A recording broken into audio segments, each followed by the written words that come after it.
Jika kamu terlalu baik, maka kamu akan diinjak-injak. Tidak semua yang berlebihan itu baik.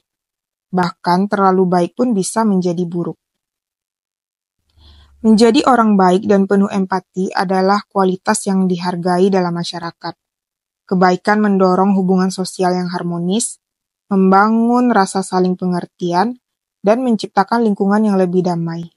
Namun, ada peringatan yang seringkali kita dengar. Jangan terlalu baik, nanti kamu diinjak-injak. Nyatanya memang seperti itu dalam kehidupan sehari-hari kita. Ungkapan ini mengandung pesan penting bahwa kebaikan yang berlebihan tanpa disertai batasan yang jelas bisa dimanfaatkan oleh orang lain dan merugikan diri kita sendiri.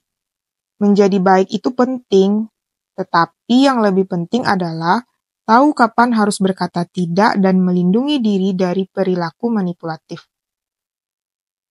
Salah satu alasan utama mengapa terlalu baik bisa berbahaya adalah karena tidak semua orang menghargai kebaikan kita dengan tulus.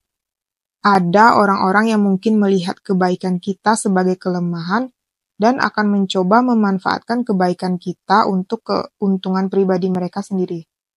Misalnya, seseorang yang selalu siap membantu atau tidak pernah menolak permintaan bisa saja dimanfaatkan oleh rekan kerja atau teman untuk melakukan pekerjaan mereka tanpa mendapatkan pengakuan atau timbal balik yang setimpal. Dalam situasi seperti ini, orang yang terlalu baik mungkin merasa kewalahan, lelah, atau merasa tidak dihargai. Tapi mereka terus melakukannya karena tidak ingin mengecewakan orang lain. Pada akhirnya ini merusak kesehatan mental dan emosional kita. Seorang teman pernah bercerita, karena rasa tidak enaknya yang terlalu berlebihan, sehingga membuat dia merasa tertekan dengan perlakuan orang lain. Sejatinya banyak sekali manusia yang terlalu baik, tetapi dimanfaatkan secara semena-mena oleh orang lain. Kunci dari masalah ini adalah pentingnya untuk kita memiliki batasan yang sehat. Batasan bukan berarti kita berhenti menjadi orang baik, tetapi lebih kepada bagaimana kita menjaga keseimbangan antara memberi dan menjaga diri sendiri. Dengan menetapkan batasan yang jelas, kita bisa mengatakan tidak ketika diperlukan, tanpa merasa bersalah. Misalnya, kalau itu adalah bagian kepentingan pribadi kita, maka kita harus bisa mengatakan tidak atau tunggu dulu atau apapun itu dengan kata-kata yang sopan. Yang pertama yang harus kita pentingkan terlebih dahulu adalah diri kita sendiri, baru orang lain. Mengetahui kapan harus menolak adalah tanda bahwa kita menghargai waktu, tenaga, dan kesejahteraan kita sendiri.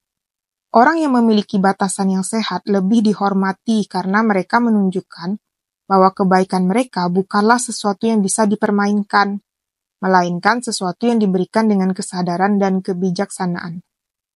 Selain itu, ada cara untuk tetap menjadi orang baik tanpa harus diinjak-injak. Salah satunya adalah dengan berbuat baik tanpa mengharapkan imbalan atau pengakuan. Ketika kita melakukan kebaikan tanpa harapan akan timbal balik, kita lebih bisa menjaga diri dari kekecewaan jika orang lain tidak memberikan respon yang diinginkan.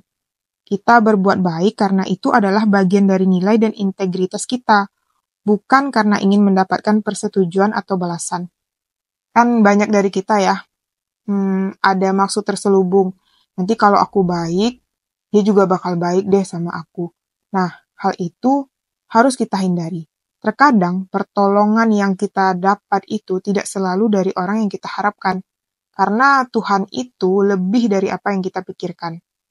Jadi kalau kita melakukan kebaikan, ya lakukan aja karena kita mau, dan karena itu adalah panggilan hati kita gitu. Dengan demikian, kita bisa menjaga kebaikan hati kita sambil tetap waspada terhadap potensi manipulasi atau eksploitasi. Jadi, intinya adalah tetap berperilaku baik, namun berperilaku baiklah dengan sadar dan tidak pamrih. Begitulah kira-kira. Quote hari ini. Berbuat baiklah tanpa mengharapkan imbalan.